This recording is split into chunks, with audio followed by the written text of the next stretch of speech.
Hello mga ka-trending! Welcome back to ZK Trend. Literal talaga na kakampi ni na Donnie at Belle ang tadhana. Ayaw paghihiwalayin ang dalawa kahit nasa solo era na sila. Donnie has HLA and Freeview, Belle has Pen Shop and Cosmopolitan.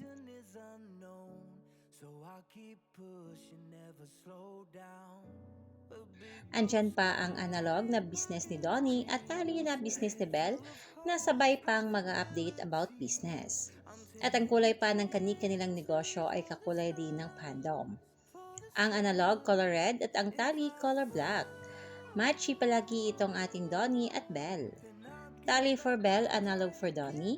Two brands, two visions, two people making their own mark. And one fandom collectively screaming for our Donnie and Belle. Ito ang literal na Don Belle thing. Kahit sa solo era nila patuloy na umuunlad. Donnie and Belle is just getting started at ready na nga ang mga fans what's next. Ayon dito sa ilang komento, my mains being busy as entrepreneurs. Their future is bright indeed. From Tali's new product, analog about to open to the public, to Belle's new blessing, Donnie and Belle are both thriving, so are we. Yes, dahil kakampi natin si Universe, ayaw paghiwalayin ang dalawa na kahit nasa solo era na sila, matching pa rin. Add ko lang analog ang tali, sabay nag-update about sa business. That's what you call the Don Belle thing.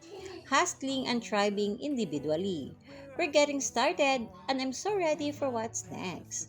More success to your business, Donnie and Belle.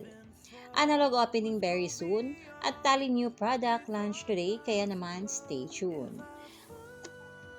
Yan na muna pa-update natin ngayon sa kay Donnie at Belle, mga kababli. Stay tuned for more Don Belle updates. Hanggang dito na lang, maraming salamat sa inyong patuloy na panonood.